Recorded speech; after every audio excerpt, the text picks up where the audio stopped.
কাৰণে আজিৰ আমি সংবাদ মেলখন আয়োজন কৰিছোঁ। আপোনালোকে সকলোৱে জানে যে আমাৰ 2019 চনৰ বাজেটত আমি প্ৰথমবাৰৰ বাবে অৰুণোদয় আঁচনিৰ ধাৰণাটো ৰাইজৰ সন্মুখলৈ লৈ আহিছিলোঁ আৰু তেতিয়া আমি এজন অৰুণোদয় হিতাধিকাৰীক 830 টকাকৈ পৰিয়াললৈকে আমি প্ৰেৰণ কৰিছিলোঁ। সেইটো আছিল অৰুণোদয় 0.1। চৰকাৰ গঠন হোৱাৰ পিছত আমি অৰুণোদয় 0.2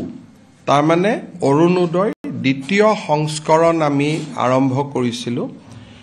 আৰু দ্বিতীয় সংস্কৰণত আমাৰ বেনিফিচিয়াৰী সংখ্যা প্ৰায় 28 লাখ পৰিয়াল হিতাধিকাৰী হিচাপে আমাৰ সন্নিবিষ্ট আছিলে। কিন্তু দুটা তিনিটা অসুবিধা আছিলে যে তেতিয়া আমি কাৰোৰ পৰা আধাৰ নম্বৰ লোৱা নাছিলোঁ, কাৰোৰ পৰা আমি তেওঁলোকৰ ৰেচন কাৰ্ডৰ ডিটেইলছ লোৱা নাছিলোঁ আৰু কাৰ্যত যেতিয়া আমি এটা সমীক্ষা কৰিছিলোঁ, জৰীপ কৰিছিলোঁ, তেতিয়া আমি দেখা পাইছিলোঁ যে বহু হিতাধিকাৰী যি ধৰণে গাঁৱত আমি পাব লাগে তেনেকৈ আমি পাবও পৰা নাছিলোঁ বা কিছুমান হিতাধিকাৰী হিচাপে যি যোগ্য নহয় তেওঁলোক হিতাধিকাৰী হৈ আছিল। আৰু এবাৰ মই আপোনালোকক কৈছিলোঁ যে বহুত চৰকাৰী কৰ্মচাৰীয়েও অৰুণোদয় লৈ আছিলে। সেইকাৰণে আমি যেতিয়া অৰুণোদয় 3 আঁচনিটো আমি আৰম্ভ কৰিলোঁ তেতিয়া তাক আমি সম্পূৰ্ণ ব্যৱস্থিত কৰিলোঁ। আমি প্ৰথম বাৰৰ বাবে অসমৰ প্ৰত্যেকটো পুলিং বুথৰ জনসংখ্যা অনুসৰি আমি অৰুণোদয় আঁচনি হিতাধিকাৰী নিৰ্বাচিত কৰিব ক'লোঁ আৰু যোৱা 6 মাহ ধৰি এটা দীঘলীয়া প্ৰক্ৰিয়া আমাৰ গাঁওসমূহত চলি থাকিলে আৰু এতিয়া প্ৰত্যেকজন অৰুণোদয় হিতাধিকাৰী যিটো পইণ্ট 3ৰ কাৰণে নিৰ্বাচিত হৈছে তেওঁলোক আধাৰৰ সৈতে জড়িত, এপিক কাৰ্ডৰ সৈতে জড়িত আৰু গোটেই অসমৰ শেষ পুলিং বুথটোৰো যদি একেবাৰে ডিমা হাছাও পাহাৰৰ মাজত আছে সেই পুলিং বুথটোৰ পৰাও হিতাধিকাৰী আমি নিৰ্বাচিত কৰিব পাৰিছোঁ। বিটিএডিক বাদ দি বিটিএডিত প্ৰক্ৰিয়াটো এতিয়াও চলি আছে। আমাৰ সৰ্বমুঠ অৰুণোদয় হিতাধিকাৰীৰ পৰিয়াল এইবাৰ 40 লাখ হ'বগৈ। বিটিএডিত প্ৰায় 6 লাখ হিতাধিকাৰী, বাকী নন বিটিএডি অঞ্চলত 34 লাখ হিতাধিকাৰী। আৰু এই গোটেই ডাটাবেছটো আমি চৰকাৰী কৰ্মচাৰীৰ লগত, আমাৰ মুখ্যমন্ত্ৰী লোকসেৱা আৰোগ্য যোজনাৰ লগত বহুত কেইটা ডাটাবেছৰ লগত আমি ইয়াক মেটচ কৰাইছিলোঁ যাতে এজনো অযোগ্য হিতাধিকাৰীয়ে এই আঁচনিত সোমাব নোৱাৰে। যোৱাকালি আমি এই গোটেই অৰুণোদয় দ্বিতীয় আঁচনিটোৰ আৰু পৰা তৃতীয় আঁচনিলৈ আমি যোৱাৰ বাবে যিখিনি ব্যৱস্থা আছিলে তাক আমি সম্পূৰ্ণ কৰিলোঁ আৰু জুলাই মাহৰ পৰা আমি অৰুণোদয় দ্বিতীয় আঁচনিটো আমি সামৰণি মাৰিলোঁ। এতিয়া গোটেই এই মাহটো, আগষ্ট মাহটো আমাৰ নৱনিৰ্বাচিত পঞ্চায়তৰ প্ৰতিনিধিসকল বা জিলা উপায়ুক্তৰ প্ৰতিনিধি প্ৰত্যেকজন অৰুণোদয় হিতাধিকাৰীৰ ঘৰলৈকে যাব। মোৰ পৰা এখন পত্ৰ লৈ যে আপুনি অৰুণোদয়ৰ বাবে নিৰ্বাচিত হৈছে। আৰু অকল খালী পত্ৰখন দিবৰ কাৰণে অলপ বেয়া লাগে কাৰণে লগত এখন আমি সৰু কিতাপো পঠাইছোঁ। মহাপুৰুষ শ্ৰীমন্ত শংকৰদেৱৰ ওপৰত, উপেন ব্ৰহ্মৰ ওপৰত, মহাপুৰুষ মাধৱদেৱৰ ওপৰত, APJ আব্দুল কালামৰ ওপৰত, গোপীনাথ বৰদলৈৰ ওপৰত, মূলা গাভৰুৰ ওপৰত, ভগৱান শ্ৰী ৰামৰ ওপৰত গোপীনাথ বৰদলৈয়ে লিখা এখন পুথি আছিল, তাকো আমি পঠিয়াইছোঁ। ৰাণী লক্ষ্মীবাই, গমধৰ কোঁৱৰ, লক্ষ্মীনাথ বেজবৰুৱা, স্বামী বিবেকানন্দ এনেকে চিঠিখনৰ লগত এখন সৰু আমি কিতাপো দি পঠাইছোঁ যিহেতু এইবাৰ আমি কিতাপৰ বৰ্ষ পালন কৰি আছোঁ তাৰমানে 40 লাখ পৰিয়ালত এখন পঢ়িবৰ কাৰণে কিতাপো গৈ পাবগৈ এই অৰুণোদয় তৃতীয় আঁচনিটো এই গোটেই প্ৰক্ৰিয়াটো সমাপন কৰোঁতে আমাক এমাহ লাগিব ঘৰত গৈ আমি গোটেইখিনি দিওঁতে আগষ্ট মাহৰ অৰুণোদয় কোনেও নাপাব আমি সেপ্টেম্বৰ মাহৰ 17 তাৰিখে প্ৰধানমন্ত্ৰী নৰেন্দ্ৰ মোদী ডাঙৰীয়াৰ জন্মদিনৰ দিনা উপজা দিনৰ দিনা আমি অৰুণোদয় তৃতীয় আঁচনিটো আনুষ্ঠানিকভাৱে আৰম্ভ কৰিম আৰু অসমৰ ইতিহাসত 40 লাখ পৰিয়ালক সামৰি কেতিয়াও আগতে এনেকুৱা কোনো আঁচনি গ্ৰহণ কৰা হোৱা নাছিল আৰু এইবাৰ আঁচনিটো লৈ আমি প্ৰত্যেক ঘৰ মানুহৰ দুৱাৰ মুখত গৈ আমি উপস্থিত হ'ম যে আপুনি অৰুণোদয় পাইছে এইবাৰৰ পৰা প্ৰত্যেকটো ব্লকত এজন অৰুণোদয় সহায়ক থাকিব কেতিয়াবা যদি কাবাৰ KYC হোৱা নাই কেতিয়াবা কোনোবাই টকাটো যোৱা নাই তেওঁলোকে অভিযোগ দিব পাৰিব আৰু এটা পোৰ্টেলো মুকলি হৈ থাকিব য'ত নেকি কোনোবাই চৰকাৰী চাকৰি আদি পালে নিজক অৰুণোদয়ৰ পৰা অপ্ট আউট কৰিব পাৰিব এই চিঠিখনৰ লগত আমি তেওঁলোকক আৰু এখন পপত্ৰ দিম আমি আৰু এটা আঁচনি মই ৰিপিট কৰিছোঁ পৰীক্ষামূলকভাৱে পাইলট বেচিছ এইটো আমি এতিয়ালৈকে স্থায়িত্ব দিয়া নাই পৰীক্ষামূলকভাৱে আমি এটা আঁচনি আৰম্ভ কৰিছোঁ যে অৰুণোদয় পৰিয়ালে যদি গেছ কিনে ৰন্ধন গেছ কিনে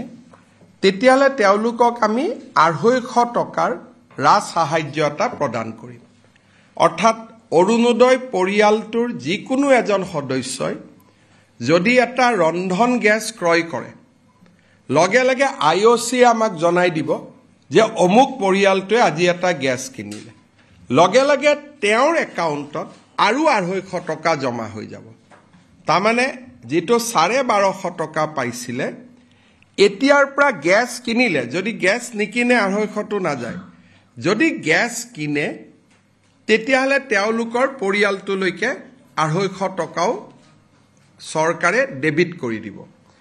এই চিঠিখনৰ লগত আমি গ্যাসৰ কথাখিনি লিখিবৰ কাৰণে লগত এখন ফৰ্ম পঠিয়াম চিঠিখন যেতিয়া গাঁৱত তেওঁলোকে লৈ যাব চিঠিখনো দিব লগতে কব যে আৰু এটা আঁচনি আপোনালোকৰ কাৰণে আহিছে ডিটেইলছটো দিয়ক আমাক কি ডিটেইলছ লাগিব অৰুণোদয় পৰিয়ালটোৰ যিগৰাকী মানুহে গ্যাস লৈছে গ্যাস কানেকশন নম্বৰটো লাগিব তেতিয়াহে IOC লগত আমি টাই আপ কৰিব পাৰিম যদি গ্যাস নম্বৰ নাথাকে IOC আমাক সহায় কৰিব নোৱাৰে গতিকে গ্যাস কানেকশন নম্বৰটো আমি তেওঁলোকৰ পৰা লব লাগিব তাৰ কাৰণে দ্বিতীয় পপত্ৰখনো ঘৰত লৈ যাব অৰুণোদয় পোৱা ভাল খবৰটো দিব লগত আৰু এটা খবৰ দিব যে নতুন এটা আঁচনিও চৰকাৰে আৰম্ভ কৰিছে এই আঁচনিখন আমি জানুৱাৰী ফেব্ৰুৱাৰী মাৰ্চ এপ্ৰিল আমি 4 মাহ কৰি চাম যদি ৰাইজ উপকৃত হয় খুব ধুনিয়াকৈ যদি IOC লগত সম্পৰ্কটো স্থাপিত হয় কাৰণ ইয়াত কেন্দ্ৰীয় চৰকাৰো জড়িত থাকিব ৰাজ্য চৰকাৰো জড়িত থাকিব যদি আঁচনিটো আমি ভাবাৰ দৰে যদি তালমিলটো বহিব পাৰে তেতিয়াহলে আমি আঁচনিটো ভৱিষ্যতৰ দিনত আমি তাক ৰাখি দিব পাৰিম কিন্তু তাত এটা তালমিল লাগিব গ্যাস কিনাৰ লগে লগে IOC এ গম পাব IOC এ ফাইনেন্সক জনাব কম্পিউটাৰৰ জৰিয়তে লগে লগে পইচাটো বেংক একাউণ্ট যাব লাগিব সাধাৰণতে ৰাজ্য চৰকাৰ আৰু কেন্দ্ৰীয় চৰকাৰৰ ওয়েবসাইট সমূহৰ মাজত পোৰ্টেল সমূহৰ মাজত মিটিং খুব ডিফিকাল্ট হয় কিন্তু আমি যোৱা 2 মাহত প্ৰচেষ্টা কৰি এটা পইণ্টলৈকে আহিছো আমি ভাবিছো যে ইয়াক আমি ৰূপায়ণ কৰিব পাৰিম আৰু যদি কাৰ্যতক হেতু ৰূপায়ণ হয় তেতিয়ালে অৰুণোদয় পৰিয়ালে পাব 1250 যিটো মাহত গ্যাস কিনে তেওঁলোকে আৰু 250 তাৰমানে এফেক্টিভলি এই গুটে আঁচনিটো 1500 টকালৈকে মাহত বৃদ্ধি হ'ব কিন্তু গ্যাস যিটো মাহত নিকিনে বহুত পৰিয়ালক আমি দেখিছো আমি ষ্টাডি কৰিছো তেওঁলোকে 45 দিনতহে এটা গ্যাস কিনে এমাহত এটা গ্যাস নিকিনে যদি গ্যাস নিকিনে তেতিয়া কিন্তু এই 250টো নাপায় আৰু এই 250টো অৰুণোদয়ৰ লগত নাপায় যিদিনাখন গ্যাস কিনে তাৰ পিছদিনাখন পাব গতিকে ই অৰুণোদয় আঁচনি নহয় অৰুণোদয় প্লাস অৰুণোদয়ৰ লগত এটা সংযোজন মই আপোনালোকক সম্বোধন কৰাৰ উদ্দেশ্য এইটোৱে যে 10 আগষ্ট তাৰিখে ইউজুৱেলি অৰুণোদয় সকলোৱে পায় অৰুণোদয় 2ৰ হিতাধিকাৰী প্ৰায় 12 লাখ পৰিৱৰ্তন হৈছে গতিকে এতিয়া পুৰণা হিতাধিকাৰীখিনিক টকা পঠাই বিশেষ কোনো লাভ নাই গতিকে আমি 17 ছেপ্টেম্বৰৰ পৰা অৰুণোদয় তৃতীয় আঁচনিটো আনুষ্ঠানিকভাৱে আৰম্ভ কৰিম আৰু আমি কিন্তু পৰৱৰ্তী মাহসমূহত 10 তাৰিখে পাব অক্টোবৰতো 10তেই পাব নৱেম্বৰতো 10ত পাব খালি ছেপ্টেম্বৰটো আমি 10ত নিদি 17 তাৰিখে দিম যাতে আমি এটা ভাল দিনত আমি এই আঁচনিটো আৰম্ভ কৰিব পাৰো বা ডেডিকেট কৰিব পাৰো ইয়াৰ পিছত আমি আপোনালোকক আৰু এটা ইয়াত এখন ফৰ্ম থাকিব মুখ্যমন্ত্ৰীৰ সুলভ ইন্ধন সুচল ৰন্ধন আঁচনি গতিকে এই ফৰ্মখনো ইয়াৰ লগতে থাকিব এই ফৰ্মখন আমি ফিল আপ কৰি লইম ইয়াত জানিবলগীয়া কথা এইটোৱে যে গ্যাসৰ নম্বৰটো বাকি সিম্পল ফৰ্ম আমাৰ পঞ্চায়ত বিলাকো ইলেকশনত জিকিছে গাঁৱে গাঁৱে এটা ওয়াৰ্ড মেম্বাৰো আছে গতিকে ধুনিয়াকৈ এই কাগজবিলাক গৈ পাব পাৰিব হয়তো বিটিএডিত আমি গ্যাসৰ ফৰ্ম বা এই কামখিনি কৰোতে অকনমান তাত ইলেকশনৰ পৰিবেশ আছে কাৰণে হয়তো আমি ইলেকশনৰ পিছত কৰিব লাগিব কিন্তু অৰুণোদয় বেনিফিচিয়াৰী বেনিফিটটো পাই থাকিব ইয়াৰ পিছত মই আৰু এটা আঁচনিৰ বিষয়ে আপোনালোকক ক'ব খুজো হেতু হল নিযুত মইনা আঁচনি আমাৰ অসম চৰকাৰে যিমানবোৰ আঁচনি আজিলৈকে হাতত লৈছে তাৰ ভিতৰত এটা প্ৰভাৱী আঁচনি আৰু খুব ইম্পেক্টফুল স্কিম হৈছে নিযুত মইনা এই নিযুত মইনা আঁচনিটোৰ কাৰণে বহুত ছোৱালী যে শিক্ষাৰ পৰা ড্ৰপ আউট কৰিব লাগি আছিল আৰ্থিক অৱস্থাৰ কাৰণে বা আগতে বিয়া হোৱাৰ কথা আছিল দেউতাক মাকে বিয়া দি দিছিল এই নিযুত মইনা আঁচনিটোৰ কাৰণে আমি দেখা পাইছো যে ছোৱালীৰ শিক্ষা আৰ্লি ম্যাৰেজ এই গুটেইখিনিত এটা ইতিবাচক প্ৰভাৱ পৰিছে আমি 6 আগষ্ট তাৰিখে অসমত সকলো মহাবিদ্যালয়তে এটা হবলগীয়া অনুষ্ঠানৰ জৰিয়তে আমি নিযুত মইনা আঁচনিৰ পপত্ৰসমূহ বিতৰণ কৰিম ছোৱালীসকলে পপত্ৰ বিতৰণ কৰি দিয়াৰ পিছত আঁচনিৰ ধন আমি অক্টোবৰ মাহৰ পৰা দিম আৰু বছৰত এটো 10 মাহ পৰ্যন্ত পায় 2 মাহ যেতিয়া কলেজ বন্ধ থাকে নিযুত মইনা আঁচনি নাপায় হায়াৰ সেকেন্ডাৰীত 1000 টকা আমি দিও ডিগ্ৰীত প্ৰতি মাহত আমি 1250 টকা দিও আৰু পোষ্ট গ্ৰেজুৱেট পঢ়িলে আমি 2500 টকা দিও আৰু এইটো অকল যোৱা বাৰলৈকে আমি ৰাজ্যিক বিশ্ববিদ্যালয়সমূহত আৰু ৰাজ্যিক কলেজসমূহতে দিছিলো এইবাৰ আঁচনিটো আমি সম্প্ৰসাৰণ কৰি আমাৰ দুইখন সেন্ট্ৰেল ইউনিভাৰ্সিটি তেজপুৰ ইউনিভাৰ্সিটি আৰু অসম বিশ্ববিদ্যালয় শিলচৰতো আমি এই আঁচনিটো দিয়াৰ বাবে সিদ্ধান্ত লৈছো আৰু যোৱাবাৰ এই আঁচনিটোত একাংশ ছোৱালীয়ে সহায় পোৱা নাছিল হেতু হল প্ৰাদেশিকিত কলেজসমূহত আজিকালি কিছুমান সেলফ ফাইনেন্সিং কোৰ্স থাকে সেলফ ফাইনেন্সিং কোৰ্সৰ ছোৱালীসমূহক যোৱাবাৰ আমি নিযুত মইনা আঁচনিটো দিয়া নাছিলো এইবাৰ আমি সেলফ ফাইনেন্সিং স্কিমটো পঢ়া ছোৱালীসকলকো এই আঁচনিটো আমি দিবৰ বাবে সিদ্ধান্ত লৈছো অৰ্থাৎ এইবাৰৰ যেটো নিযুত মইনা আঁচনি ইয়াৰ কলেবৰ আৰু অধিক বৃদ্ধি হ'ব বিশেষকৈ সেন্ট্ৰেল ইউনিভাৰ্সিটি ষ্টুডেন্টে পাব আৰু সমান্তৰালভাৱে আমাৰ প্ৰাদেশিকিত মহাবিদ্যালয় বা বিশ্ববিদ্যালয়ৰ সেলফ ফাইনেন্সিং কোৰ্সত পঢ়া ছাত্ৰীসকলেও এই আঁচনিটোৰ সুবিধা লাভ কৰিব পাৰিব গতিকে মই ভাবো যে ই আগৰ বাৰতকৈ এই আঁচনিটো আৰু প্ৰভাৱী হ'ব 6 তাৰিখৰ পৰা ফৰ্ম ফিল আপ আৰম্ভ হ'ব অসমৰ কলেজ বিশ্ববিদ্যালয়ৰ সমূহ ছাত্ৰীকে মই নিযুত মইনা আঁচনি ফৰ্ম ফিল আপ কৰিবৰ বাবে অনুৰোধ কৰিম যোনে আগতে ফাৰ্ষ্ট ইয়াৰত এই স্কিমটো পাইছিলে অটোমেটিক নহব তেওঁলোকে সেকেন্ড ইয়াৰত আৰু এবাৰ ফৰ্মখন ফিল আপ কৰিব লাগিব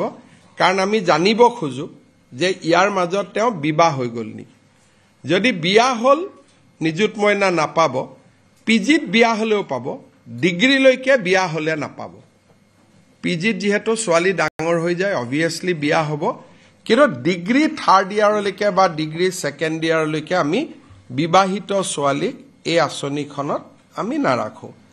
প্লাস হায়াৰ সেকেন্ডাৰী যাক আমি আগত স্কুটি দিছো বা ভৱিষ্যতে স্কুটি দিম স্কুটি দিয়া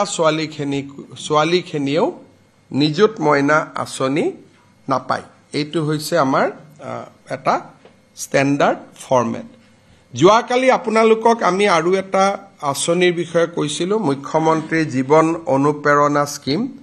ৰিচাৰ্চ স্কলাৰ সকলক আমি 25000 টকা দিব্যাংগ সকলকো আমি 40000 টকা দিও আঁচনিটোৰ ৰিচাৰ্চ স্কলাৰ সকলক সহায় কৰাৰ কাৰণে 2021 চনত ৰিচাৰ্চত নাম লগোৱা আৰু আজিলৈকে ৰিচাৰ্চ কৰি থকা সকলোকে আঁচনিটোৰ আমি সুবিধা দিম পোৰ্টেলটো খোলা আছে আমাৰ ছাত্ৰ ছাত্ৰী সকলে পোৰ্টেলত আবেদন কৰিব পাৰে মোৰ প্ৰেছ কনফাৰেন্সখনৰ তৃতীয় যেটো টপিক হল হেতু হল প্ৰধানমন্ত্ৰী ডাঙৰীয়াৰ ভ্ৰমণ আৰু ভূপেন হাজৰিকাৰ জন্ম শতবাৰ্ষিকী সমাৰোহ তাৰ আগতে মই এটা বিশেষ বিষয়ৰ ওপৰত মই আপোনালোকক এটা সৰু স্পষ্টীকৰণ দিব খুজিছো আমি গুৱাহাটী এয়াৰপোৰ্টৰ সন্মুখত 400-500 বিঘা মাটি আমি অধিগ্ৰহণ কৰাৰ কাৰণে চেষ্টা কৰিছো কিছুমান বাতৰি কাকতে ইয়াৰ লগত আদানিক সম্পৰ্কিত কৰিবৰ বাবে চেষ্টা কৰিছে গোটেই মাটিটো চৰকাৰে লব খোজাৰ মূল উদ্দেশ্যই হল যাতে ভৱিষ্যতে আদানি এই মাটিটো কিনি লব নোৱাৰে যদি আমি মাটিটো হাতত নাৰাখো এয়াৰপোৰ্টৰ সন্মুখৰ মাটি কেতিয়াবা আদানিয়ে কিনি লব পাৰে আৰু ইতিমধ্যে সেই মাটিটো বহুত ব্যৱসায়ীয়ে সেই মাটিটো কিনি ইতিমধ্যে মই নামবিলাক ক'ব খোজা নাই যেনেকে দুই এটা নাম ব্যক্তিগতভাৱে আপোনালোকক ক'ব পাৰিম সেই মাটিখিনি গুৱাহাটীৰ ইনভেষ্টৰে মেইন মাটিখিনি কিনি ৰাখি থৈ দিছিলে গতিকে সেই মাটিখিনিক ইনভেষ্টৰে বিনিয়োগ কৰা মাটিখিনিহে আমি কিনিম আৰু তাত আমি কোনো লোকেল মানুহক তাত এভিকশন কৰাৰ কথাই নাহে এইটো হল যি মই শব্দটো ক'ব খোজা নাই তাতে আপোনালোকে গলে দেখা পাব যে ডাঙৰ ডাঙৰ আমাৰ ব্যৱসায়ী সকলে মাটি কিনি থৈ দিছে আৰু তেওঁলোকে মাটিটো আদানি কেতিয়াবা বিক্ৰী কৰি দিব আমি মাটিখিনি থলুৱা মানুহৰ কাৰণে ৰাখিব খুজিছো আৰু তাতে আমি তিনটা স্পেসিফিক প্ৰজেক্ট কৰিব খুজিছো অসমত যাতে কনসাৰ্ট ইকোনমি হ'ব পাৰে কনসাৰ্ট ইকোনমি হ'ব পৰাকৈ তাত ৰাজ্য চৰকাৰে এখন ডাঙৰ ষ্টেডিয়াম বনাব খুজিছে যাতে আমাৰ ইয়াত কনভেনশন হ'ব পাৰে ভাৰত মণ্ডপৰ দৰে এটা কনভেনশন সেন্টাৰ কৰিব খুজিছে আৰু মইনে শব্দটো কৈছো বুজি পাবৰ কাৰণে কিন্তু ইমান ডাঙৰ আমি কেতিয়াও কৰিব নোৱাৰো ইউনিভাৰ্সাল ষ্টুডিওৰ দৰে আমি এটা এন্টাৰটেইনমেন্ট জোন কৰিব খুজিছো যাতে আৰু এইটো it is a state government project ইয়াত আদানি বা কাবাৰ লগত সম্পৰ্ক নাই it is a pure state government project আৰু মই বাতৰি কাকতৰ সন্মানীয় সাংবাদিকসকলক অনুৰোধ কৰিম যে প্ৰত্যেকটো কথাতে আদানি আম্বানি কৈ থাকিলে অসমত বিনিয়োগকাৰী নাহা হ'ব গতিকে এই কথাৰ পৰা আপোনালোকে যদি সিদ্ধান্ত লয় যে অসমত কোনো ব্যৱসায়ী আহিব নালাগে তেতিয়াতো বেলেগ কথা কিন্তু যদি প্ৰত্যেকটো উৰিয়াম ঘাটত এভিকশন হৈছে আদানিক মাটি দিব উৰিয়াম ঘাটত কোন আদানি যাব আজি গোৱালপাৰাত পাইকানত এভিকশন হৈছে মাটি আম্বানিক দিব আৰু ফৰেষ্ট আদানি আম্বানিক দিব পাৰি নেকি গতিকে ইমান অদ্ভুত ধৰণৰ কথা কৈ সাধাৰণ মানুহক আমি মতিভ্ৰম কৰাটো উচিত নহয় আৰু এইবিলাক কৰিলেও কি হ'ব 4 বছৰ পিছতে মানুহে গম পাব ৰে মাটিটোতো আদানিক দিয়া নাই মাটিত ফৰেষ্ট দে হ'ল এটা উৰিয়াম ঘাটত অহা কালিৰ পৰা আমি গছ লগোৱা আৰম্ভ কৰিম স্থানীয় মানুহখিনিৰ ওচৰত ডিসক্ৰেডিটেড কোন হ'ব নিউজ চেনেল কেইটাই ডিসক্ৰেডিটেড হ'ব আজি এতিয়া এয়াৰপৰ্টৰ সন্মুখতে যেতিয়া মই আঁচনিখিনি কৈ দিলোঁ, এটা ডিছক্ৰেডিটেড কোন হ'ব? আৰু যদি মাটিটো খালী থাকিলহেঁতেন তেতিয়াহ'লে ভৱিষ্যতে আদানীয়ে সেই মাটিটো ল'লেহেঁতেন বেছি পইচা দি পেলাই। আজি চৰকাৰৰ হাতত থাকিলে অনুষ্ঠান হ'ব। গুৱাহাটীত যদি এয়াৰপৰ্টত নামিলে লগে লগে মেডিকেল কনফাৰেন্স হ'ল, কনক্লেভ হ'ল, ইষ্টাৰ্ণ জোনৰ গোটেই কনক্লেভ হ'ল, ভাৰত মণ্ডপম এটা হ'ল, এটা এণ্টাৰটেইনমেণ্টৰ কাৰণে ইউনিভাৰ্চেল ষ্টুডিঅ' টাইপ ইমান ডাঙৰ হ'ব নোৱাৰে, সৰুকৈ এটা এণ্টাৰটেইনমেণ্ট পাৰ্ক হ'ল, এখন ডাঙৰ ষ্টেডিয়াম হ'ল যাত ফাংচনবিলাক হ'ব পাৰে, নহ'লে খেলা ষ্টেডিয়ামত ফাংচন হয়। গতিকে চৰকাৰক প্ৰশ্ন এটাও নকৰাকৈ যে আপোনালোকে কিয় কৰিব খুজিছে, এটা প্ৰশ্নও নকৰাকৈ উৰা বাতৰি প্ৰচাৰ কৰি থকাটো মই ভাবোঁ অসমৰ ভৱিষ্যতৰ কাৰণে ভাল নহয়। আৰু এই কামটো নকৰিবৰ বাবে মই বিনম্ৰতাৰে সৈতে আপোনালোকক আহ্বান জনাম। সকলোৰে মোবাইলৰ হোৱাটছআপ কৰিলেও মই উত্তৰ দি দিওঁ। কথাটো জানি পেলাই লিখিলেতো কোনো আপত্তি নাথাকে।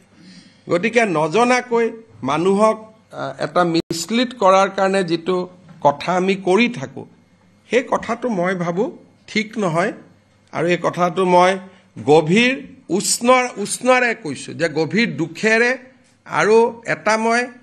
বেদনাৰে সৈতে কৈছোঁ যে জাৰ্নেলিজিম কেনট গ' ডাউন টু ডেট লেভেল, যে গভৰ্ণমেণ্টৰ এগেইনষ্টত লিখিব আৰু গভৰ্ণমেণ্টক সুযোগ এটাও নিদিব কথাখিনি ক'বৰ কাৰণে, স্পষ্টীকৰণ এটাও নুখুজিব। মই ভাবোঁ যে এই টেণ্ডেঞ্চিটো মই বাহিৰত চব পেপাৰক দেখিছোঁ, ইভেন ৱায়াৰৰ দৰে পেপাৰে মোৰ এগেইনষ্টত দিন ৰাতি লিখে, কমেণ্ট মই নিদিওঁ, কিন্তু তথাপিতো কমেণ্ট সুধি এটা মেইল কৰে যে আপোনাৰ এইটো ক্ষেত্ৰত কমেণ্ট কি আছে। গতিকে মই ভাবোঁ যে আমি সকলোৱে নিজৰ নিজৰ ব্যৱস্থাটো মেইনটেইন কৰি চলিলেহে অসমখন ভাল হ'ব। কালিয়ে লোকেল মানুহখিনি আহিছে, মইতো বুজাই দিছোঁ যে ইয়াততো কোনো আদানী কথা নাই। বোলে ছাৰ চাওকচোন, আমাক পেপাৰবিলাকে মাথা বেয়া কৰি দিলে। তাৰমানে ডিছক্ৰেডিট কোন হয়? সংবাদ মাধ্যম ডিছক্ৰেডিট হয়? মইতো নিবিচাৰোঁ। মই ভাবোঁ যে অসমত সংবাদ মাধ্যমটো জীয়াই থাকিব লাগে, কিন্তু যদি ডেইলি বেচিছত ডিছক্ৰেডিট হৈ থাকে, কেতিয়া এতিয়া উৰিয়াম ঘাটত আদানী যাব পাৰে নেকি? তাত য'ত মানুহে যাব নোৱাৰে, অসম নাগালেণ্ডৰ সীমান্ত, তাত গুলীবৰ্ষণ, ইটো সিটো কিমান হিষ্ট্ৰী আছে, সেই জেগাটোত 200 জনতকৈ বেছি মানুহৰ মৃত্যু হৈছে, তাতে এতিয়া আদানী যাব পাৰিব নেকি? গতিকে আপোনালোকে গোটেই কথাবিলাক বেকগ্ৰাউণ্ড চেক কৰি লিখক। গভৰ্ণমেণ্টৰ লগত দৃষ্টিভংগীৰ পাৰ্থক্য থাকিব পাৰে, কিন্তু দৃষ্টিভংগীৰ পাৰ্থক্য থকাৰ মিনিং এইটো নহয় যে আপোনালোকে উৰা বাতৰি এটা প্ৰকাশ কৰিব। মোক সুধি ল'লে হয় যে ছাৰ এনেকুৱা শুনিছোঁ, হোৱাট ইজ ইউৰ ভিউ, সঁচা নেকি? মই কৈয়ে দিলোঁহেঁতেন যে এইটোতো কোনো কথা নাই।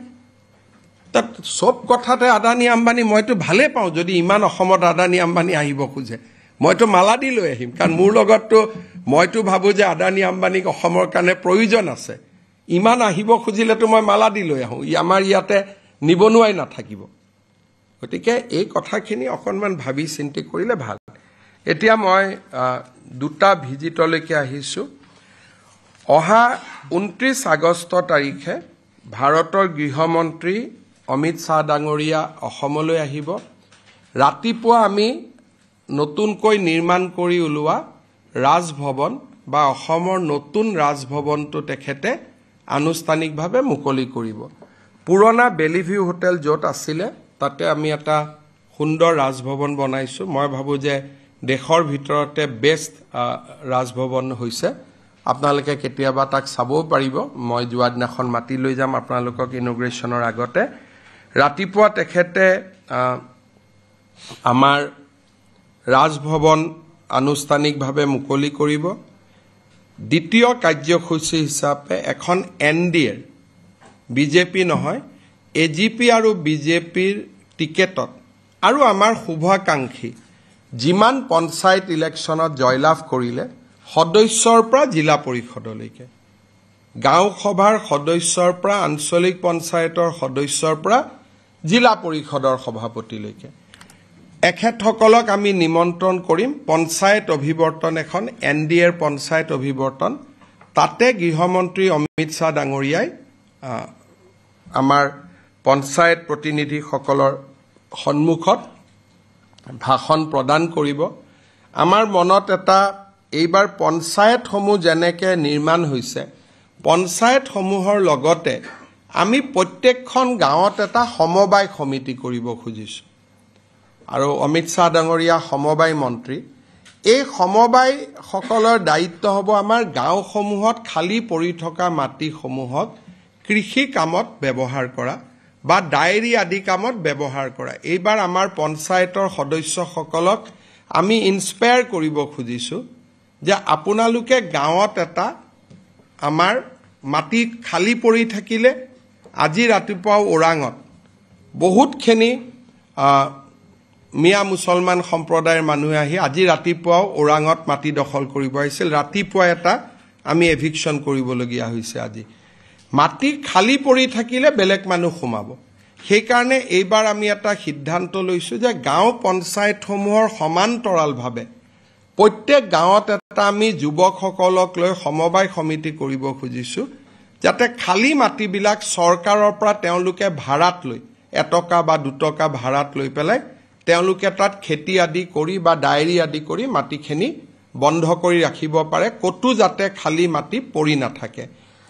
যিহেতু অমিত শ্বাহ ডাঙৰীয়া সমবায় মন্ত্ৰীও আৰু তেখেতে এই বিষয়টো আমাৰ পঞ্চায়তৰ প্ৰতিনিধিসকলৰ লগত আলাপ আলোচনা কৰিব গধূলি 5 বজাত তেখেতে গোলাপ বৰবৰাৰ জন্ম শতবাৰ্ষিকী অনুষ্ঠানত মুখ্য অতিথি হিচাপে যোগদান কৰিব আৰু গধূলি উভতি যাব 29 আগষ্টৰ পিছতে 8 ছেপ্টেম্বৰত ভাৰতৰ প্ৰধানমন্ত্ৰী নৰেন্দ্ৰ মোদী ডাঙৰীয়া অসমলৈ আহিব আমাৰ নুমলীগড় শোধানাগাৰত আপোনালোকে জানে যে সেই শোধানাগাৰটোত 27% ৰাজ্য চৰকাৰৰো অংশীদাৰিত্ব আছে নুমলীগড় শোধানাগাৰত আমি এটা বায়ো ৰিফাইনাৰী বনাইছিলোঁ ফিনলেণ্ডৰ এটা কোম্পানীৰ লগত সহযোগত চেম্ফলি বুলি বাঁহৰ পৰা 2G ইথানল হয় 1G ইথানল মানে খাদ্য বস্তুৰ পৰা ইথানল বনালে হি 1G আৰু ধানৰ পৰা ধানৰ নৰাৰ পৰা বা বাঁহৰ পৰা ইথানল বনালে হি হল 2G সেকেন্ড জেনাৰেশন তো ভাৰতত দ্বিতীয় সেকেন্ড জেনাৰেশন পানীপথত IOCয়ে ফাৰ্স্ট 2G বায়ো ৰিফাইনাৰি কৰিছিলে এই বায়ো ৰিফাইনাৰিটো সেকেন্ড বায়ো ৰিফাইনাৰি হ'ব এই সেকেন্ড বায়ো ৰিফাইনাৰিটো প্ৰধানমন্ত্ৰী ডাঙৰীয়াই ৰাতিপুৱা উদ্বোধন কৰিব আৰু নুমলীগড় শোধানাগাৰতে তেখেতে এখন ৰাজহুৱা সভাত বক্তব্য ৰাখিব নুমলীগড়ৰ পৰা তেখেত দৰঙলৈকে আহিব দৰঙত তেখেতে 3টা কাম কৰিব মঙলদৈত তেখেতে শুভ অৰ্পণ কৰিব গুৱাহাটী ৰিং ৰোড যিটো 7000 কোটি টকা ব্যয় কৰি গুৱাহাটীত এটা ৰিং ৰোড হ'ব গৈ আছে যিটো ৰিং ৰোড আমাৰ বৰ্তমানৰ ৰাস্তাটোৰ পৰা বাইহাটা চাৰিআলিৰ পৰা আগত পাৰ হৈ পুনে কুৰুৱালৈকে যাব বেজেৰা গৈ নাপাব বেজেৰা গৈ পোৱাৰ আগতে বেকা হৈ পেলাই নতুন ৰাস্তা এটা কুৰুৱালৈকে যাব কুৰুৱাৰ পৰা নাৰেংগী যাব নাৰেংগীৰ পৰা আমি সোণাপুৰত কচুতলিত যি মাটি এভিকশ্যন কৰিছিলো কচুতলিৰ কাষেদি 6 লেন হৈ পেলাই হি আমাৰ খানাপাৰা ৰাস্তাটোক সংযোজিত কৰিব এই আঁচনিটো প্ৰধানমন্ত্ৰী ডাঙৰীয়াই উদ্বোধন কৰিব আমাৰ মাটি অধিগ্ৰহণ সম্পূৰ্ণ হৈ গ'ল আৰু এতিয়া উদ্বোধন হ'ব ইতিমধ্যে কন্ট্ৰেক্ট আদিও দিয়া হ'ল দ্বিতীয় আঁচনি হিচাপে তেখেতে কুৰুৱা আৰু নাৰেংগী দলংখনৰ কামৰো শুভ উদ্বোধন কৰিব এই ৰিং ৰোডৰ লগত এটা লাভ হ'ব যে কুৰুৱা আৰু নাৰেংগীৰ ওপৰত ব্ৰহ্মপুত্ৰত আৰু এখন দলঙৰ কাম আৰম্ভ হ'ব থাৰ্ড প্ৰজেক্ট হিচাপে তেখেতে মঙলদৈত মেডিকেল কলেজৰ এখনৰ কামৰো আধাৰশিলা স্থাপন কৰিব ৰাতিপুৱা 4000 কোটি টকা ব্যয় কৰি নিৰ্মাণ হোৱা বায়ো ৰিফাইনাৰী আৰু মঙলদৈৰ পৰা প্ৰায় 8000 কোটি টকাৰ আঁচনি এইখিনি কৰাৰ পিছত তেখেতে গুৱাহাটীলৈ আহিব 5টা বজাৰ পৰা আমি ভূপেন হাজৰিকা ডাঙৰীয়াৰ জন্ম শতবাৰ্ষিকী অনুষ্ঠান আমি আৰম্ভ কৰিম জন্ম শতবাৰ্ষিকী অনুষ্ঠানত আমি কেইটামান ঘোষণা বা কেইটামান কথা আপোনালোকক জনাব খুজিছোঁ। আমি এটা প্লেন লৈছোঁ যে ভূপেন হাজৰিকাৰ সান্নিধ্য অসমৰ বিভিন্ন মানুহে বিভিন্ন সময়ত লাভ কৰিছিল। এই ফাংচনখনৰ কাৰণে প্ৰত্যেকজন জিলা উপায়ুক্তই 50 গৰাকীকৈ মানুহ নিজৰ জিলাৰ পৰা আনিব, যিসকলে ভূপেন হাজৰিকাৰ কেতিয়াবা নহয় কেতিয়াবা জীৱনত সান্নিধ্য লাভ কৰিছিল। অলপ ৰিচাৰ্চ কৰিব লাগিব। লখিমপুৰত ভূপেন হাজৰিকা গৈছিলে, অমুকৰ ঘৰত আছিলে, অমুকৰ ঘৰত ভাত খাইছিলে, অমুকৰ পৰিয়ালৰ ল'ৰা তেওঁলোকৰ লগত তাবলা বজাইছিলে, অমুক বিহু কমিটিৰ সৈতে ভূপেন হাজৰিকা জড়িত আছিলে, বা নাওবৈচাত আছিলে, নাওবৈচাত ইলেকশ্যন খেলোঁতে তেওঁ অমুকৰ ঘৰত থাকি ইলেকশ্যন খেলিছিলে। এই ধৰণে ভূপেন হাজৰিকাৰ জীৱনত যিমান ব্যক্তিক ভূপেন হাজৰিকাই স্পৰ্শ কৰিছিলে তাৰ ভিতৰত এখন সূচী বনাব 50 জনকৈ, কাৰণ বহুত মানুহ আনিবও নোৱাৰি। এই অনুষ্ঠানত 50 জনকৈ প্ৰত্যেকটো অঞ্চলৰ পৰা প্ৰত্যেকখন জিলাৰ পৰা 50 জনকৈ তেনে ব্যক্তি আহিব। ৰাইজৰ লগত আলাপ আলোচনা কৰি ডিচিসকলে এখন লিষ্ট বনাব আৰু ৰাজ্যৰ চৰকাৰৰ অতিথি হিচাপে আমি তেখেতসকলক গুৱাহাটীলৈ লৈ আহিম। এইটো হ'ল নাম্বাৰ 1। তাৰ উপৰিও বাকী আমি অতিথিসকলক মাতিম। মোৰ প্ৰেছ কনফাৰেন্সৰ পিছতে আপোনালোকক আমি এটা পৰ্টেল মুকলি কৰিম। সেইটো হ'ল যিসকলে অনুষ্ঠানটো চাব খোজে, কাৰণ আগতীয়াকৈ নকলে আমিও গম নাপাম কিমান মানুহক মাতিব লাগে। যিসকলে পৰ্টেলৰ জৰিয়তে আমাক জনাব যে মই ভূপেন হাজৰিকাৰ অনুষ্ঠান চাব খোজো, কালচাৰেল এফেয়াৰ্ছ ডিপাৰ্টমেণ্টে তেওঁলোকৰ ঘৰলৈকে নিমন্ত্ৰণী পত্ৰ পঠিয়াই দিব। যদি যিমানে কয়, মই যদি দেখো 10,000 কৈছে 10,000ক পঠিয়াম, 20,000 কৈছে 20,000ক পঠিয়াম। গতিকে আমি বিচাৰিছোঁ যে 20 আগষ্টলৈকে জনাব পাৰিব। 20 আগষ্টৰ পিছত আমাক ক'লেও আমি হয়তো সুবিধা দিব নোৱাৰিম। সেইকাৰণে এটা যাতে সম্পূৰ্ণ ভূপেন হাজৰিকাৰ জন্ম শতবাৰ্ষিকীত যিমানে বিচাৰে সকলোৱে যাতে আমাৰ আগ্ৰহেৰে ভাগ ল'ব পাৰে, সেইকাৰণে আমি পৰ্টেলটো মুকলি কৰি দিম আজি। খালি আমাক জনাব লাগে, নাম ঠিকনা এড্ৰেছ দিলে আমি ইনভাইটেশ্যন বা আমাৰ নৰ্মেল ইনভিটেশ্যন আমি যিকোনো এটা পঠাই দিম যাতে তেওঁলোক আহিব পাৰে। আমি ভূপেন হাজৰিকাৰ জন্ম শতবাৰ্ষিকীত আন সকলৰ উপৰিও, আন অনুষ্ঠানৰ উপৰিও আমি এটা বিশেষ কাম এটা কৰিব খুজিছোঁ। সেইটো হৈছে অসমৰ 1000 শিল্পী, একেবাৰে ছিনিয়ৰ জনৰ পৰা কনিষ্ঠতম জনলৈকে 1000 গৰাকী শিল্পীক আমি নিৰ্বাচিত কৰিম, যি নেকি ভূপেন হাজৰিকাৰ গান 23 মিনিট সময় তাতে পৰিৱেশন কৰিব। প্ৰত্যেকটো গানৰ এটা এটা ষ্টেঞ্জা। আমি আৰম্ভ কৰিম অসম আমাৰ ৰূপহী গুণৰো নাই শেষ, তাৰপিছত কুসুম্বৰ পুত্ৰ শ্ৰী শংকৰ গুৰুৱে ধৰিছিল নামৰে টান, অগ্নিযুগৰ ফিৰিঙতি মই, সাগৰ সংগমত কটনা সাঁতৰিলোঁ, কত জোৱানৰ মৃত্যু হ'ল, দিল হুম হুম কৰে, হেহে ঢোলে ডগৰে, আমি অসমীয়া নহওঁ দুখীয়া, বিস্তাৰহে অপাৰ, অৰুণ কিৰণ চিৰকি ভূষণ, যিটো অৰুণাচলৰ বাবে লিখা, আমি এক যাযাবৰ, প্ৰচণ্ড ধুমুহাই আবৃত্তি, মহাবাহু ব্ৰহ্মপুত্ৰ মহামিলন, মানুহে মানুহৰ বাবে, শেষত we are the same boat brother. ইয়াত আমি অসমীয়া, বঙালী, হিন্দী, ভূপেন হাজৰিকাই 3টা ভাষাতে বেছিকৈ গান গাইছিল। 3টা ভাষাতে গানৰ কলি খুব ধুনীয়াকৈ আমি কৰিছোঁ।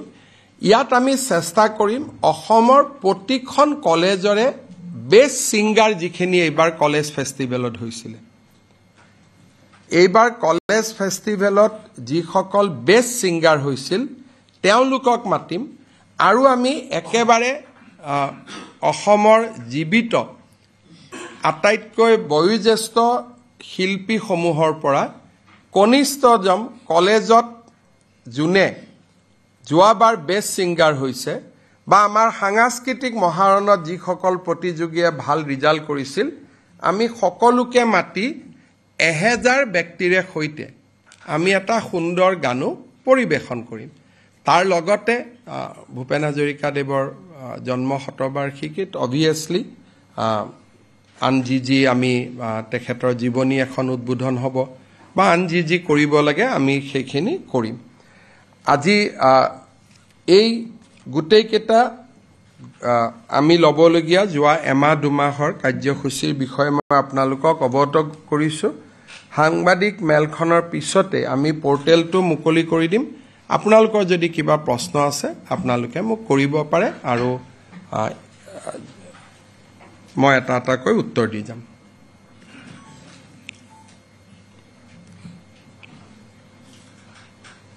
Sir, this Prime Minister will visit Assam on the September 8th. So total what? How many rupees projects he will Prime Minister Sri Narendra Modi ji will inaugurate a biorefinery which will convert bamboo to ethanol. 2G ethanol. Bamboo will be converted to 2G ethanol, and in the process,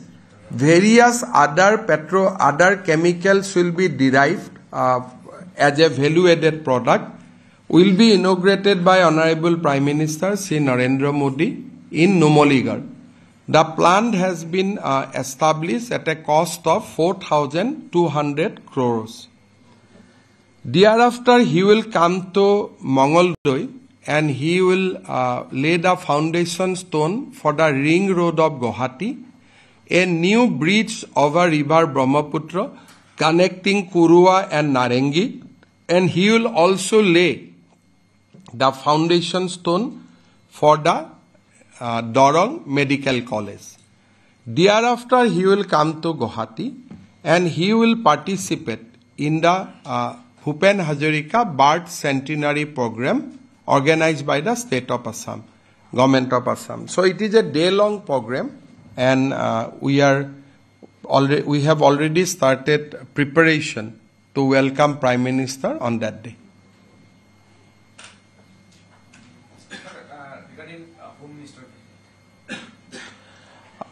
Bharat के माननीय गृह मंत्री अमित शाह जी 29 अगस्त को गुवाहाटी आएगा। सुबह हमने असम के राजभवन एक नया राजभवन का निर्माण किया है, उनका उद्घाटन करेगा। एनडीए का जो अभी पंचायत चुनाव हुए, एनडीए ने बड़ा जीत हासिल किया। एनडीए का सारे पंचायत सदस्यों द्वारा 29 अगस्त गुवाहाटी में कन्वेंशन होगा। वो कन्वेंशन में भी माननीय गृह मंत्री एज ए चीफ गेस्ट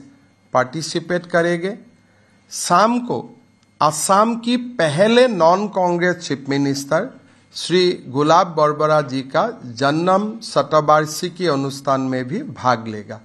और ये पूरा बैक टू बैक प्रोग्राम है 29 अगस्त, और हम लोग गृह मंत्री जी को असम भूमि में स्वागत करता हूँ।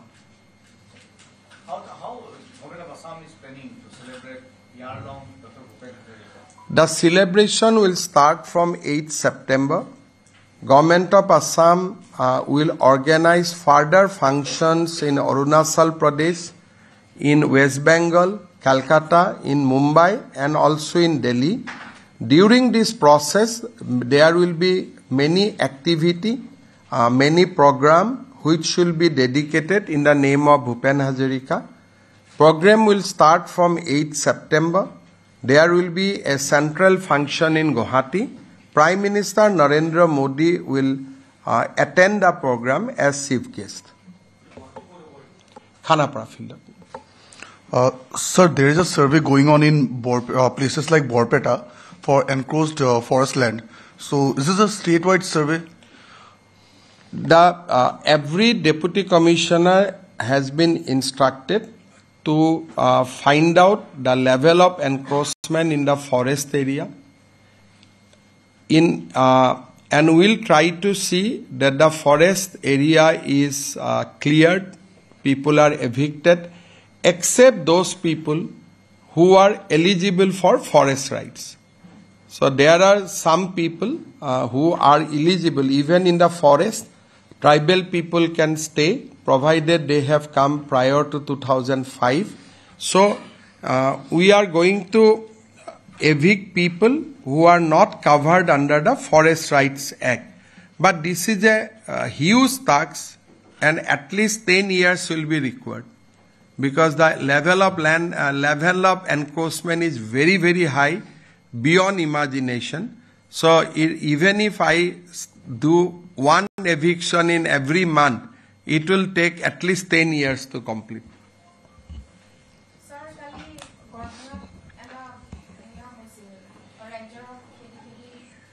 So, কোনোবাই যেতিয়া মাটি যাব, কোনোবাই খেদিব খুজিব, কোনোবাই মাৰিব খুজিব। মেঘালয়ত এইটো লাইটৰ পোল এটা পোষ্ট লৈ পেলাই হৈছিলে, সৰু গণ্ডগোল আছিল, আমি কথা পাতিছোঁ, এইটো ইমান ডাঙৰ ঘটনা নহয়, কিবা এটা লাইটৰ পোল এটা বহুৱাক লৈ অলপ ডিস্পিউট হৈছিলে।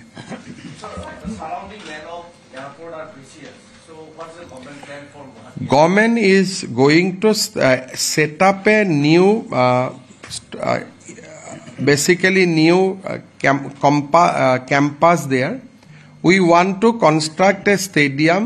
to encourage concert economy in Assam. We want to do a Bharat Mandapam kind of infrastructure so that all the conclave of eastern region can come to Guwahati. And we also want to start a big amusement park which will be inspired, although Assam doesn't have that kind of money, but we will try to replicate the big amusement park which normally we see in Singapore and other places. But of course, it will be Assam model because we don't have such money. But that will be a beautiful amusement park which we are trying to construct there. And there will be a lot of facilities for... ৰাজ্যৰ গৃহ বিভাগক জোকাৰি যোৱা ডাঙৰ খবৰ। কাৰাগাৰৰ কয়দী হাজুতিয়ে নাপাব দৈনিক খাদ্য। 31খন জেলত ভাত মুঠিক লৈ শংকা। ৰাজ্যৰ কাৰাগাৰসমূহত এক অনাকাংক্ষিত পৰিৱেশৰ উকমুকনি। হঠাৎ কাৰাগাৰত থকা কয়দী আৰু হাজুতি বঞ্চিত হোৱাৰ আশংকা দৈনিক খাদ্যৰ পৰা। অহা 1 আগষ্টৰ পৰা জেলত বন্ধ হ'ব খাদ্য যোগান প্ৰক্ৰিয়া। বিভাগীয় খেলিমেলিৰ বাবে এই ভয়ানক সমস্যাৰ সন্মুখীন হ'ব ৰাজ্যৰ প্ৰতিখন কেন্দ্ৰীয় আৰু জিলা কাৰাগাৰ। 6 পৰা 5 বছৰে অনাদায় খাদ্য যোগানকাৰী প্ৰতিষ্ঠানৰ ধন ঠিকাদাৰী প্ৰতিষ্ঠানক দিবলৈ আছে কোটি কোটি টকা। প্ৰায় 90 কোটি অনাদায় টকা পাবলগীয়া আছে জেলত খাদ্য সামগ্ৰী যোগান ধৰা প্ৰতিষ্ঠানে।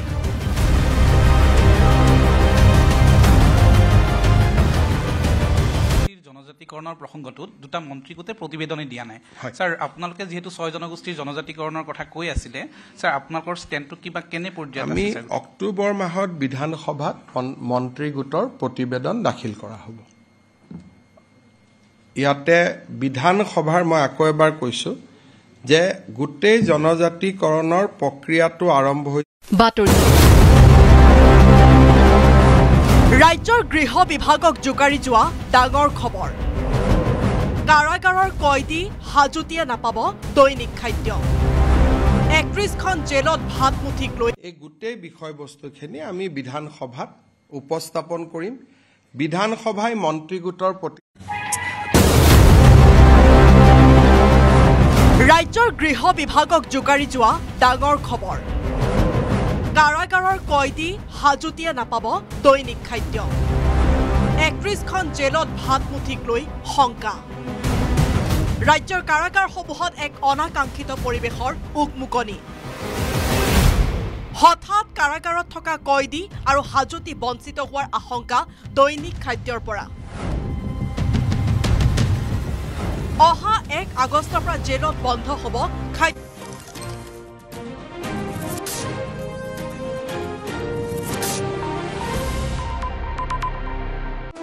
হেডলাইন্স আগবঢ়াইছে এভৰিডে মছলা। এভৰিডে মছলা, দেশৰ সোৱাদ।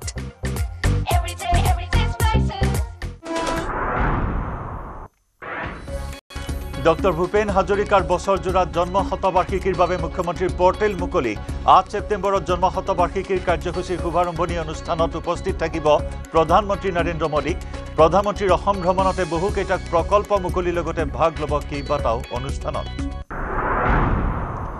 অৰুণোদয়ৰ হিতাধিকাৰীয়ে ৰন্ধন গেছত লাভ কৰিব 250 টকাৰ ৰাজ সাহায্য 17 ছেপ্টেম্বৰত মুকলি হ'ব অৰুণোদয় তৃতীয় আঁচনি প্ৰধানমন্ত্ৰীৰ জন্মদিনৰ দিনা আৰম্ভ হ'ব অৰুণোদয় আঁচনিৰ তৃতীয় সংস্কৰণ গুৱাহাটী বিমানবন্দৰৰ সন্মুখত হ'ব ডাঙৰ ষ্টেডিয়াম নিৰ্মাণৰ বাবে চৰকাৰে অধিগ্ৰহণ কৰিব 400 পৰা 500 বিঘা ভূমি ভৱিষ্যতে কোনো ব্যক্তিগত কোম্পানীয়ে যাতে বিমানবন্দৰৰ কাষৰ মাটি ক্ৰয় কৰিব নোৱাৰে তাৰ বাবে চৰকাৰে অধিগ্ৰহণ কৰিব ভূমি সংবাদমেলত মুখ্যমন্ত্ৰীৰ ঘোষণা উৰিয়ামঘাটৰ ৰেংমা বনাঞ্চলত আজি চতুৰ্থ দিনৰ বাবে উচ্ছেদ অভিযান অঞ্চলটোত 3 আগষ্টলৈ চলিব উচ্ছেদ লখিমপুৰৰ নাওবৈচাৰ ফুকন দলনিৰ 114টা পৰিয়াললৈ প্ৰশাসনৰ জাননী 7 দিনৰ ভিতৰত স্থান ত্যাগৰ নিৰ্দেশ গুৱাহাটীৰ আদিংগিৰিৰ সূৰ্য পাহাৰত উচ্ছেদ অভিযান স্থগিত আদিংগিৰিৰ কেইগৰাকীমান লোকে উচ্চ ন্যায়ালয়ত জনোৱা আবেদনৰ বাবে স্থগিত উচ্ছেদ অভিযান আজিৰে পৰা উচ্ছেদ চলাৰ কথা আছিল আদিংগিৰিৰ সূৰ্য পাহাৰত প্ৰশাসনৰ জাননীৰ পিছতে ঘৰ এৰি পলায়ন একাংশ বেদখলকাৰী ৰাজ্যৰ ভিন্ন প্ৰান্তত অভাৱনীয় খৰাং শিৱসাগৰত পানীৰ অভাৱত এই বছৰ চন পৰি ৰব 1700 পৰা 2000 বিঘা ভূমি জিলা কৃষি বিষয়া কাৰ্যালয়ে প্ৰকাশ কৰিছে এই তথ্য উত্তৰ গুৱাহাটীতো পানীৰ অভাৱত চন পৰি ৰৈছে হাজাৰ হাজাৰ বিঘা কৃষিভূমি আজি পুনৰ আদালতলৈ নন্দিনী কাশ্যপ অন্ত পৰিল দুদিনৰ আৰক্ষীৰ জিম্মাৰ ম্যাদ একে সময়তে পোহৰলৈ আহিছে নন্দিনী কাণ্ডৰ ন বিস্ফোৰক তথ্য 24 মিনিটত এমভিআই ৰিপৰ্ট পাইছিল নন্দিনী কাশ্যপে দেৱাষ্ণু দত্তই এমভিআই ৰিপৰ্ট দি লৈ যাবলৈ দিছিল বাহন দুৰ্ঘটনাৰ নিশা নন্দিনীৰ বন্ধুৱে দিছপুৰ আৰক্ষীলৈ ফোন কৰি জনাইছিল দুৰ্ঘটনাৰ খবৰ নন্দিনী কাশ্যপৰ ঘটনাত নাম সাঙুৰ খাইছে ইউএছটিএমৰ স্বত্বাধিকাৰী মহবুবুল হকৰ 5 লাখ টকাৰ বিনিময়ত সামিউলৰ মোমায়েকক গোচৰ উঠাই ল'বলৈ হেঁচা প্ৰয়োগ কৰিছিল মহবুবুল হকে মোমায়েকৰ উপস্থিতিত মহবুবুল হকে ফোন কৰিছিল নন্দিনী হেডলাইন্স আগবঢ়াইছে এভৰিডে মছলা এভৰিডে মছলা দেশৰ সোৱাদ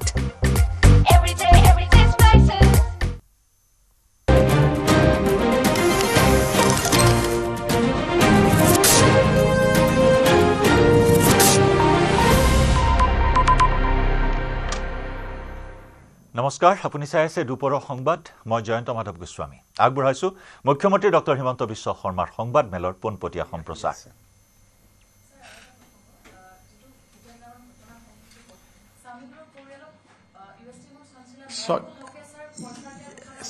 ইউএছ টিমৰ চেঞ্চেলৰজনৰ কিবা এটা হৈছে য'তে ত'তে সোমাই থাকিব খোজে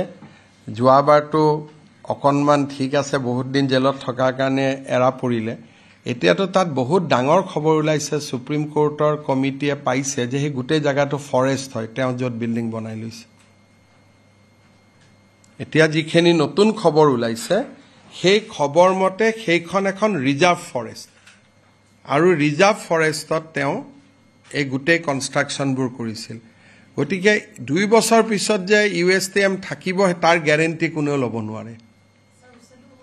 এটোতো মই উচ্ছেদ কৰিব নোৱাৰো মেঘালয়ৰ কথা কিন্তু সুপ্ৰিম কোৰ্টৰ নটিছত অলৰেডি কথাটো গুচি গ'ল যে এখন ৰিজাৰ্ভ ফৰেষ্ট তাৰ পিছত কেনেকৈ কি কৰে এটো মেঘালয় চৰকাৰে জানিব মইতো ভগৱানক কামনা কৰি থাকো যিমান সোনকালে পাৰে ভাঙি গ'লে ভাল কাৰণ এখনটো শিক্ষানুষ্ঠান নহয় এটি যে জাস্ট এটা শিক্ষাক ব্যৱসায়ীকৰণ কৰাৰ এটা অনুষ্ঠান এটা মোৰটো নচলে অসমত থাকিলেতো মই ইমান দিন হিচাপ নিকাচ শেষ কৰি দিলোহেঁতেন অসমত নাই যেতিয়া এতিয়া মইতো আৰু ভগৱানক প্ৰাৰ্থনাহে কৰিব পাৰিম যে যিমান সোনকালে হওক সমান হৈ যাওক যেনেকৈ হয় হ'ব Sir, this over this portal US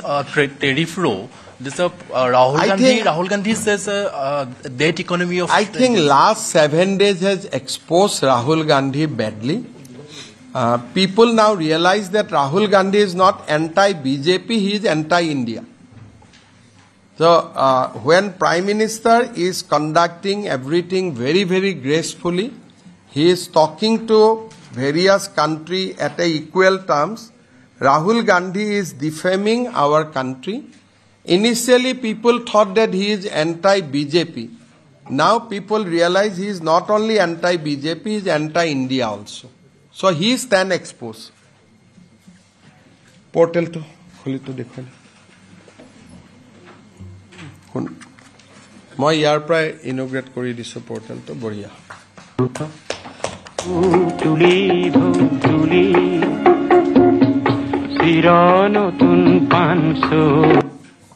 পোৰ্টেলটোৰ নামটো ৰাহুল কৈ দে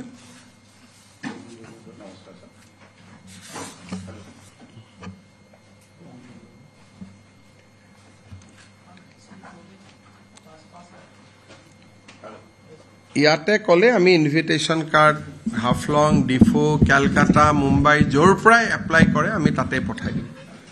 নমস্কাৰ স্যাৰ পোৰ্টেলটোৰ নামকৰণ কৰা হৈছে bhupenda-sentinel.in স্যাৰ আপুনি আজি লঞ্চ কৰিলে এই পোৰ্টেলটোত নিৰ্দেশনা মতে আমি যিখিনি লোক ইয়াতে আহিব খোজে যেহেতু আৰ্ট কালচাৰ লিটাৰেচাৰ সকলো বিশেষ ব্যক্তি যিখিনি তেওঁলোকে আহিব খুজিব তেওঁলোকে সকলোৱে ইয়াতে এপ্লাই কৰিব পাৰিব all over the state all over the pen India international বাহিৰৰ পৰা কৰিব পাৰিব আৰু যদি কোনোবা আমেৰিকাটো আছে আমি খৰচ নিদিও কিন্তু নিজৰ খৰচত আহিব খোজে তেওঁলোককো আমি ইনভিটেশন পঠাই দিম আৰু বহুত অসমীয়া মানুহ আছে তেখেতৰ গুণমুগ্ধ কেইবাজনেও মোক অলৰেডি আহিম বুলি কৈছে স্যাৰ আমি সিম্পল ৰাখিছো পোৰ্টেলটোৰ নাম ক্যাটেগৰি এটা আইডেন্টিফিকেশন ডকুমেন্ট বিচাৰিছো আৰু তেওঁলোকৰ ফিল্ড অফ এক্সপাৰ্টাইজ কি তাৰে এখন ডকুমেন্ট দিব লাগে আৰু যদি লাইফ এণ্ড লিগেচিৰ লগত যেটো আপুনি কৈছে যে তেওঁৰ লগত যদি সান্নিধ্য থাকে তেওঁলোকে তেনেকুৱা ধৰণৰ কিবা যদি ফটো ডকুমেন্ট দিব পাৰে হেইটো তেওঁলোকক আমি প্ৰায়োৰিটাইজ কৰিম আৰু ডিস্ট্ৰিক্ট সকলৰ পৰা এইখিনি যেতিয়া আহিব এই নামখিনি ডিস্ট্ৰিক্ট জৰিয়তে তেওঁলোকে অলপ ভেৰিফাই কৰি আমাক পঠাব এটা লিমিট থকা হ'ব স্যাৰ যেহেতু আমাৰ 10,000 অডিটৰিয়াম কৰা হৈছে ভেটেনাৰি ফিল্ডত সো ডিসি সকলক এটা টাৰ্গেট বান্ধি দিয়া হ'ব যিখিনি পোৰ্টেলত কৰে বাকিখিনি যিখিনি ৰৈ যাব তেওঁলোকক আমি ডিস্ট্ৰিক্ট সকলৰ লগত ডিসি সকলৰ লগত ব্যৱস্থা কৰা হ'ব যাতে তেওঁলোকে ভাৰ্চুৱেল স্ক্ৰিনিংতে এই প্ৰগ্ৰামটো চাব পাৰে এনেকুৱা স্যাৰ তিনিটা passport size government identification document and field of expertise and any other documents with related to the life and legacy of Dr. Bhupen Hazarika. আমি অলপ ভূপেন হাজৰিকা দেৱৰ লগত জড়িত ফটো আদিও কালেক্ট কৰিব খুজিছো কোনোবাই যদি ইয়াত ফটো আদি দি দিয়ে যেহেতু গোটেই বছৰটো সেন্টেনাৰী চলিব এইটো এটা ভাল মিউজিয়াম হ'ব শংকৰদেৱ কলাক্ষেত্ৰত ভূপেন হাজৰিকা ডাঙৰীয়াৰ এটা মিউজিয়াম আমি নিৰ্মাণ কৰিম তেতিয়া এই ফটোবোৰ আমি মিউজিয়ামলৈকে লৈ যাব পাৰিম তাৰপিছত স্যাৰ আমি মোবাইল নম্বৰ ওটিপি বিচাৰিম শেষত যোনে ইনভিটেশন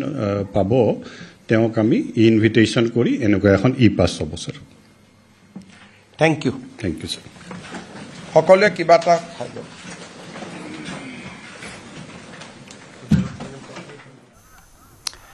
এয়া মুখ্যমন্ত্ৰী ডক্টৰ হিমন্ত বিশ্ব শৰ্মাৰ সংবাদমেলত কেইবাটাও বিশেষ বিষয়ৰ ওপৰত মুখ্যমন্ত্ৰীগৰাকীয়ে কিছু বৃহৎ ঘোষণা কৰিছে বিশেষকৈ অৰুণোদয় আঁচনি কথা কোৱা হৈছে অৰুণোদয়ৰ হিতাধিকাৰীলৈ চৰকাৰৰ বাম্পাৰ অফাৰ আগবঢ়াইছে অৰুণোদয়ৰ হিতাধিকাৰীয়ে ৰন্ধন গেছত লাভ কৰিব ৰেহাই অৰুণোদয়ৰ হিতাধিকাৰীলৈ এলপিজি 250 টকাৰ ৰাজ সাহায্য ঘোষণা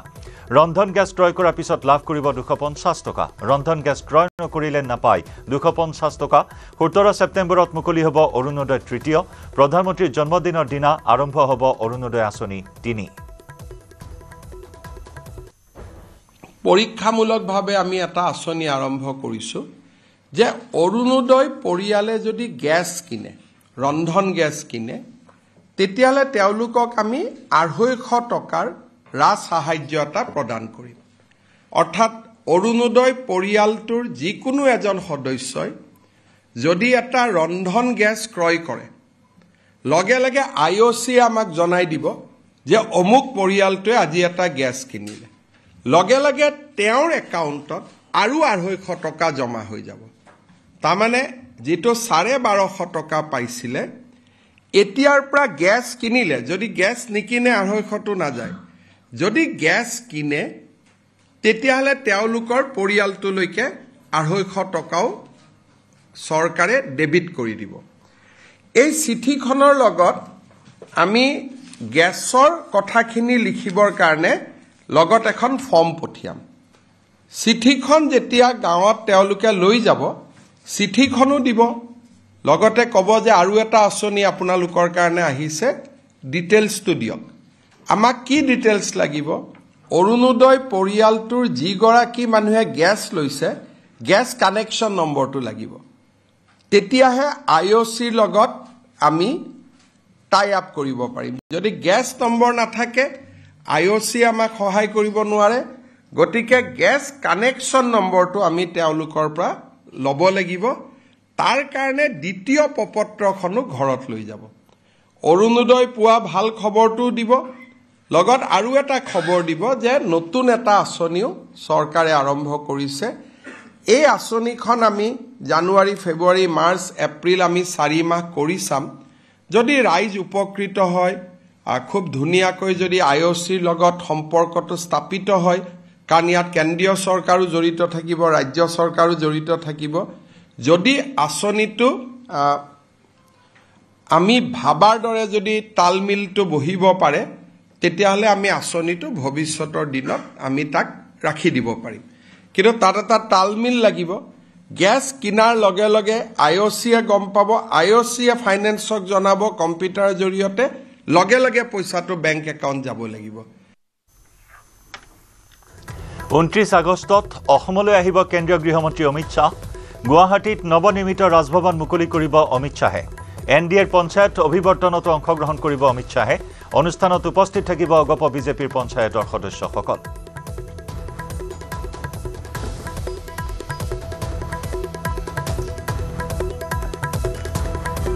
29 আগষ্টত অসমলৈ আহিব কেন্দ্ৰীয় গৃহমন্ত্ৰী অমিত শাহ গুৱাহাটীত নৱনিৰ্মিত ৰাজভৱন মুকলি কৰিব কেন্দ্ৰীয় গৃহমন্ত্ৰীগৰাকীয়ে NDAৰ পঞ্চায়ত অভিৱৰ্তনতো অংশগ্ৰহণ কৰিব কেন্দ্ৰীয় গৃহমন্ত্ৰীগৰাকীয়ে অনুষ্ঠানত উপস্থিত থাকিব অগপ বিজেপিৰ পঞ্চায়তৰ সদস্যসকল ইফালে 8 ছেপ্টেম্বৰত অসমলৈ আহিব প্ৰধানমন্ত্ৰী নৰেন্দ্ৰ মোদী নুমলীগড়ত মুকলি কৰিব সেকেন্ড বায়ু ৰিফাইনাৰী নুমলীগড়ত বিশাল জনসভাত অংশগ্ৰহণ কৰিব প্ৰধানমন্ত্ৰী মোদীয়ে নুমলীগড়ৰ পৰা দৰঙলৈ আহিব প্ৰধানমন্ত্ৰী মোদী দৰঙত 3টা প্ৰকল্প মুকলি কৰিব শিলান্যাস কৰিব মোদীয়ে দৰঙত গুৱাহাটী ৰিং ৰোডৰ শিলান্যাস কৰিব কুৰুৱা নাৰেংগী দলঙৰ কামৰ শুভাৰম্ভণি কৰিব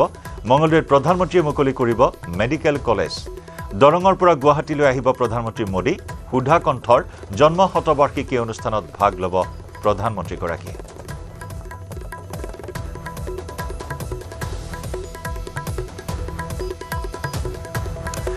ইফালে বিমানবন্দৰৰ সন্মুখত ভূমি অধিগ্ৰহণ কৰিব চৰকাৰে বিমানবন্দৰৰ ওচৰত ইউনিভাৰ্চেল ষ্টুডিঅ' নিৰ্মাণৰো পৰিকল্পনাৰ কথা ঘোষণা কৰে মুখ্যমন্ত্ৰীয়ে আমি গুৱাহাটী এয়াৰপোৰ্টৰ সন্মুখত 400-500 বিঘা মাটি আমি অধিগ্ৰহণ কৰাৰ কাৰণে চেষ্টা কৰিছো কিছুমান বাতৰি কাকতে ইয়াৰ লগত আদানীক সম্পৰ্কিত কৰিবৰ বাবে চেষ্টা কৰিছে গোটেই মাটিটো চৰকাৰে লব খোজাৰ মূল উদ্দেশ্যই হ'ল যাতে ভৱিষ্যতে আদানীয়ে মাটিটো কিনি ল'ব নোৱাৰে যদি আমি মাটিটো হাতত নাৰাখো এয়াৰপোৰ্টৰ সন্মুখৰ মাটি কেতিয়াবা আদানীয়ে কিনি ল'ব পাৰে আৰু ইতিমধ্যে সেই মাটিটো বহুত ব্যৱসায়ীয়ে সেই মাটিটো কিনি ইতিমধ্যে মই নামবিলাক ক'ব খোজা নাই যেনেকে দুই এটা নাম ব্যক্তিগতভাৱে আপোনালোকক ক'ব পাৰিম সেই মাটিখিনি গুৱাহাটীৰ ইনভেষ্টৰে মেইন মাটিখিনি কিনি ৰাখি থৈ দিছিলে গতিকে সেই মাটিখিনিক ইনভেষ্টৰে